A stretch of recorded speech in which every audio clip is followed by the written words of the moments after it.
Okay. Hello, and welcome to the Rock Metal Podcast. I'm your host, John Harris, and today on Rock Metal Podcast, we have RODERIK, and they've just been releasing some banging new singles.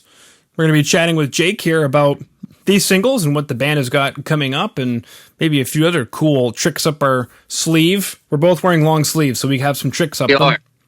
We do, yeah. Mine are rolled up, but there's, I bet you up there. But thanks for having me, man. I'm excited to be here. Absolutely. Thanks for coming on. Of course.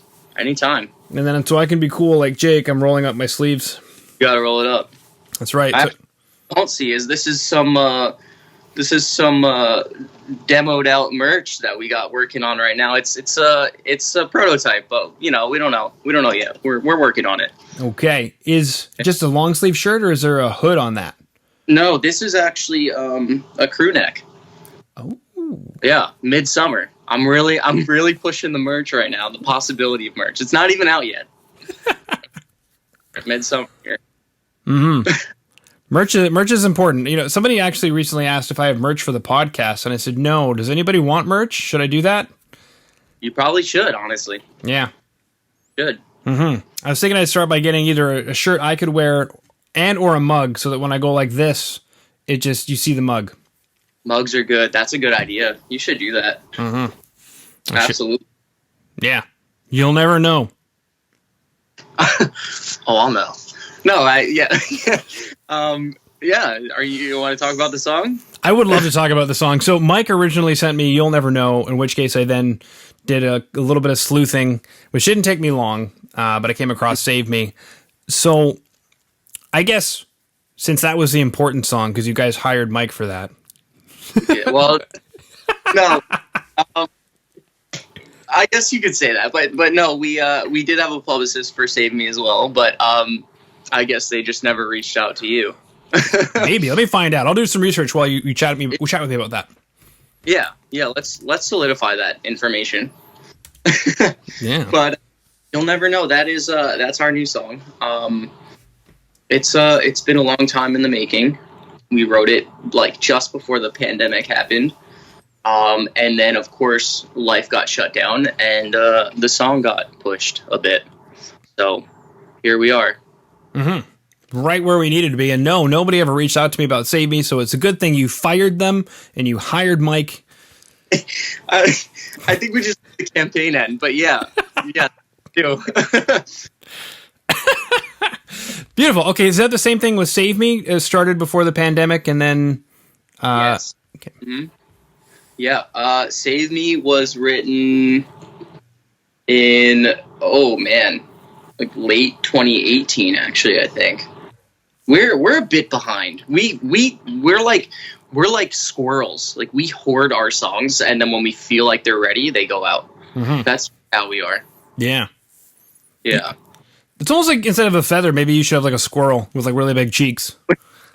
We should. I don't know how it would fit the brand now that I mentioned it, but I'm you know what? I'm going to work on it right after this. Cool. Yeah. I dig it. And also absolutely nuts. So that also works for us as well. Yeah. Yeah. You could do all the nut jokes. That'd be fantastic. Absolutely. They never end. Okay, so you wrote the song 2018. You're holding on to it for a little bit. I mean, that kind of begs the question of what were you holding on for? Oh, this is a long question here. All right, so I used to be in another band called Approaching Troy back for several years. As I mentioned, I believe off air before, we made a lot of mistakes, but we did write music that we felt was, different for us and different for the scene at the time. And I really pushed myself to do an album. Things happened where we just couldn't do it anymore, like some label intervention, which might explain the other answer before that we were talking about labels. But we had to basically disband, start over, get a new lineup, and that was actually written for my old band, and here we are with it as RODERIK's first single. So that's why it was held for so long. Mm-hmm. Like a tantric orgasm, Jake. Absolutely. Absolutely. Does it feel weird that it was written for a previous band? You went through all this stuff, and oddly enough, the track called "Save Me" was saved through all of that, and is now being released as the first single of the new band. Okay. I want to say yes, but the reason why the answer is no to that is because I feel like the lyrics are even more relevant to me today than they were when they were written.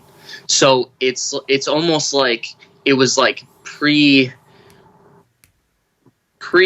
like guessing where my life was going to go and how deep of a dark hole it was going to go down.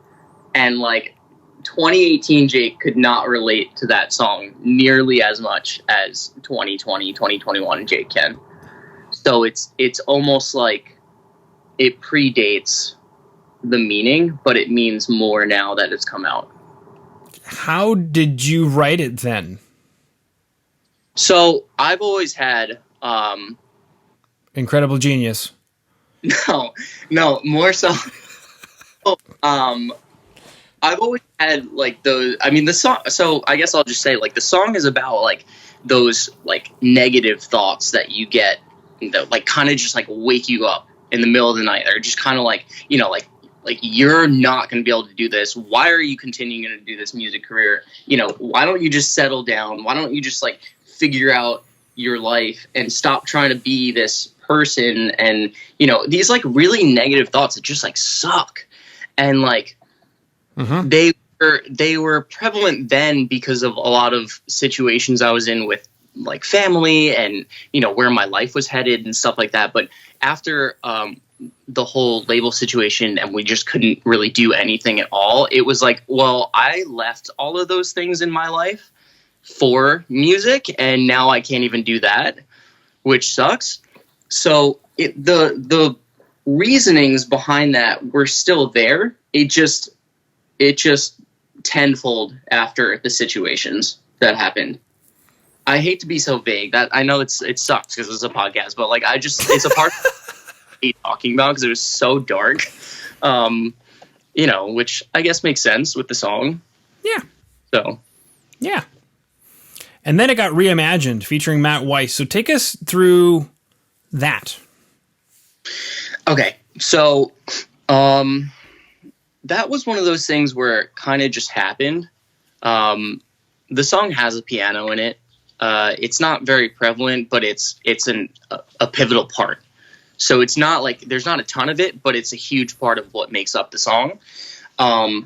So I was kind of just messing around with it one day, and it sounded really cool as a piano ballad, and it just took off from there. And it kind of just fell into the whole branding that we wanted to go for and establish as RODERIK, of not this one trick pony that can just do rock songs or can just do, you know, whatever. We kind of want to show people that, you know, we are serious about our writing and we are serious about, like, you know, our direction, and that you're hopefully never going to hear the same song from us twice. And this is a very early example of that.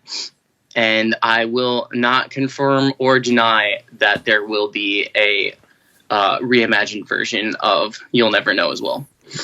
To everybody out there, at the time of this airing, if you're listening on the website, rockmetalpodcast.ca, you're listening on YouTube, you're watching on YouTube, you're listening Spotify, Apple Music, You'll Never Know. Okay. So I keep going with it, please, because I like it. I'm it too. Cool. One thing I want to point out is in the music video for the reimagined version to Save Me, your long sleeve shirt, your sleeves are down. They're not rolled up. That's just one. They're not. A lot of tricks up there. Yeah. Gotta keep it close to your chest. A couple of SM. Now, you mentioned there's a piano in the song. You can't really notice it. You kind of mix down low, I guess, in the original mix. It comes in at a pivotal point because piano sounds so deep and emotional. Right. But you said you guys reimagined it as a piano ballad. So that makes me ask, is it a guitar song or is it a piano song? And just in the final mix, the piano got really low. Like, what instrument was it written on? Kind of both. So the piano part there is a piano part that goes through the entire song. It doesn't really sound much like a piano because it's really affected and really distorted and verbed out. But it's that part that goes ding, ding, that's a piano. So it's like it's kind of like the song wouldn't be the same song without it, which is so silly because it's such a minor part. But yeah, I mean there does appear more piano later in the song, but it's yeah, I don't know. I guess if I had to pick one, it would be a guitar song because, you know, it just wouldn't, I don't think it would be the same energy if it didn't have the guitars. Mm-hmm. No. So I think well, just a little bit more water on that one. Okay, cool. Something else you mentioned quite a few things actually. Mistakes that bands make, and I know in our pre-roll we had chatted a little bit about music business stuff, bands doing things wrong. We chatted a little bit about labels.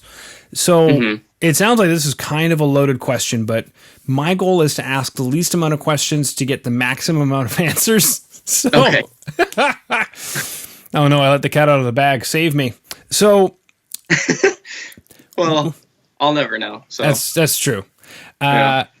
Unless we reimagine it. Now, what are some of the mistakes that you think all bands make, or at least the ones that are really just like, if you keep making that mistake, you're never going to make it. No matter how hard you work, you're making this mistake. You're never going to get to where it is that you think you're going.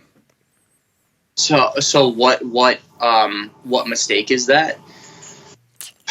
There's so many. And it's not, I'm not trying to shit on, sorry, I don't know if I can curse, but, you just did. I'm not, I know, I'm not trying to, like, poo-poo anyone, but, we're all young. Musicians start young, you know, like, that's like the name of the game. And those who take it serious and those who typically tend to go somewhere with it do start young. So, of course, you're going to make mistakes along the way. I made my fair share, for sure. I think I have to say the same answer we spoke about in our pre-roll is you gotta take your stuff seriously. Like, if you're gonna record a song and you love that song, chances are other people are gonna love it. So why not put out the best version of that song? Like, if you had a child, you would want the best for them, right? So why put out a song or a version of the song that's recorded or mixed or mastered poorly? You put your best foot forward is basically what I'm saying. And that's the most important thing. And that doesn't mean you have to spend thousands of dollars. It just means do your research, find someone who you think is capable or you know is capable of doing a really great job with your song. You don't need to go to a $1 billion studio, but, you know, find someone who knows what they're doing. And that's the most important thing is just put your best foot forward. Find someone who's going to take great pictures for you. You know, just put out quality content because that kind of reflects you as an artist, and everything you put out reflects as you as an artist. That's what I'm getting at. Everything from your photos to your album art. It's just that's the first thing people see, especially in a world where COVID is going on and you can't play shows for a while. That's what people see. They judge you upon everything. So if you take it serious and you put out great stuff, they'll take it more serious and better chances of them looking at what you're putting out with your music. That's right. I wish I had an extra microphone kicking around just so I could drop it. I got one. Good. Drop an SM57, it can take it. If it's a Neumann U87, don't do it. I don't think I have a 57 with me, but I do have one. You gotta have one. That's a good mic to have with you. Mm-hmm. Yeah, it's solely to drop. Yeah, you could even repair your tour van with an SM57. They're great. Yep. Sweet. So the best way I'd heard it, to add to what you're saying, I'll never forget. I was chatting with Breaking Benjamin, and I said, "How did you guys do it? Are you guys like the NSYNC of hard rock and metal? Did somebody come in and produce you?" And I said, "No, that was all us from the beginning to the end of the last record you've heard. We had our ducks in a row, and I've always stuck with that. Have your ducks in a row, and execute in that row. So get everything in a row, make sure you're ready to go, and then just duck 1, duck 2, duck 3, duck 4. Right.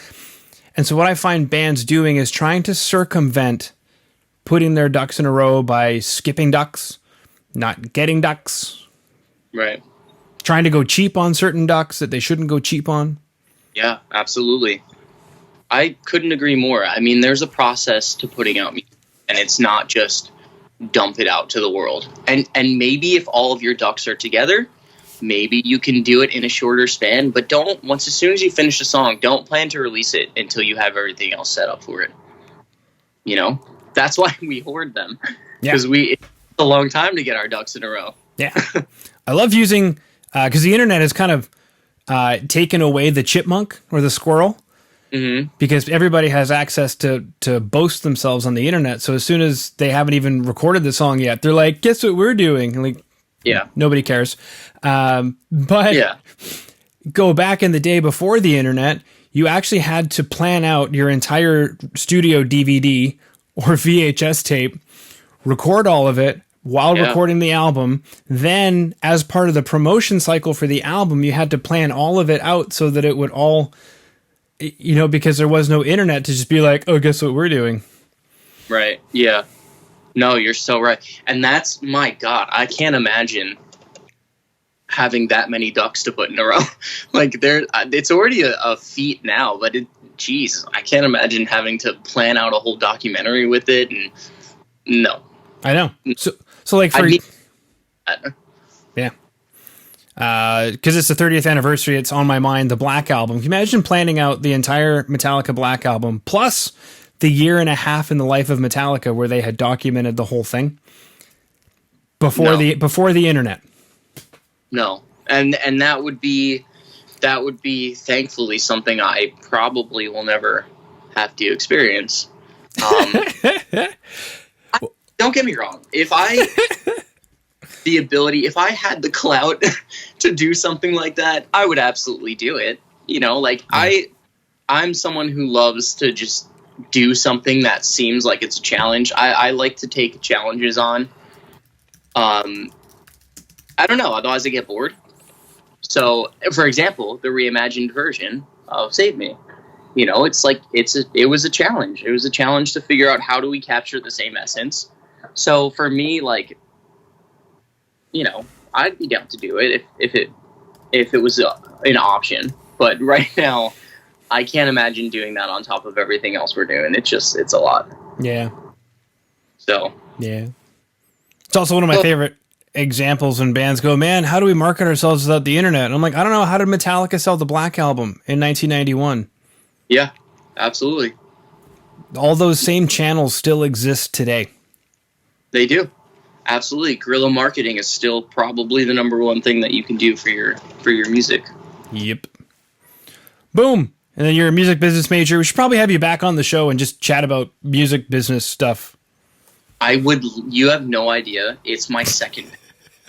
I would love nothing more, because every time I talk about it with someone else, they're like, I don't care. Right. I don't care your music business experience, or like, I'd rather know more about the band than to know about your trials and tribulations in the music industry and your degree. Like that nobody wants to talk about it. So I will, and I'm sure my girlfriend would love it if I came and talked to you about it instead. Mm-hmm. Absolutely. She's great. I'm sure she enjoys it when I talk about it, but only for about 5 minutes. I know. It'll be even worse when you guys are like out, I don't know, at Chili's or something, and you're like, babe, check this out. This guy's going to talk to me about the music, and she's just going to tune out. She's like, finally. Yeah. Finally. Just think about Billie Eilish did her documentary, like you said, and then released it a year or two after her album. Yep. Yeah. Yep, that is the hardest one because sometimes I coach other musicians and other bands, and the hardest one seems to be going back. Did I talk to you about the tantric orgasm? Yeah, I did. I bring that up. I'm like, hold it off. Hold it off. Yeah. Hold it off. It's hard because you get excited about things, and I get it. I get excited about things too, but I get excited about them when they sound perfect. and they're ready to be released. And that's when I've gotten good at that, actually. I used to be really bad at that, but I've gotten a lot better because it just pays off so much more. That it does. Okay, so I think we've finished chatting about Roderick. We talked about You'll Never Know. We talked about Save Me. We talked about Reimagine Save Me. There may be a reimagined You'll Never Know. You guys are going to keep cranking out some Sorry? But you'll never know. That's right. You'll never know. Yeah. You guys are going to keep cranking out some singles, or maybe something coming up, but we don't quite know just yet. And then we'll bring you back on to chat about music business stuff. And also as well, we chatted about testing merchandise because you're wearing some merchandise. I am. Yeah, and then along the way, we chatted about mistakes that bands make. And something you've mentioned in between, and we'll talk a lot about this when we do our chat, though, is you said brand, B-R-A-N-D. Yes. Many times, which is really important. And it sounds like you've spent some time thinking about that ahead. For a lot of bands, I say, you know what? If you can't think of what your brand is right now, that's okay. Yeah. But still get as many of your ducks in a row as you can. Exactly. Yeah. Brand is important, but it's also something that you can develop. So it's not, what we're doing right now is not going to be something that hopefully if we're still a band in 10 years that we're going to be doing in 10 years. And because, your brand can also get stale. So it's going to develop over time and you're going to change as a person. So your brand changes and, so you don't have to have it coming out of the gate, but have an idea of who you'd like to be. And that could be your brand. Work towards it. That's right, baby. Cool. All right. Well, thank you so much for coming on to the Rock Metal Podcast today, Jake. Can I just plug one thing because I feel like it's very ceremonious of the day? Please do. So we are doing our first shows, and surprisingly, weird enough, we're actually doing them in Canada. So we are actually going to be playing in Toronto on September 24th. Barrie, is that how you say it? Barrie, Ontario. Barrie, Ontario. Yep. Yep. On September 25th, and then Hamilton on September 26th. So that's our first 3 shows, and we are going to be leaving the States for them, which sounds awful for our hometown fans, and we sound like jerks, but the opportunity presented itself, so we're going. Yeah. I don't know about the Barrie crowd, but in Hamilton, you guys are going to rip it. That's Steel Town right there, baby. Yeah? All right, we do well with Steel Town. Think of it like Brooklyn. Oh, okay. Yeah, that's a good reference for us. Yeah, it's a working man's town that has been rejuvenated by hipsters. I love it. That sounds like home to me. Might as well be playing it. Yeah, exactly. John, thank you so much for having me. Yeah, appreciate it. Of course. So we'll talk soon.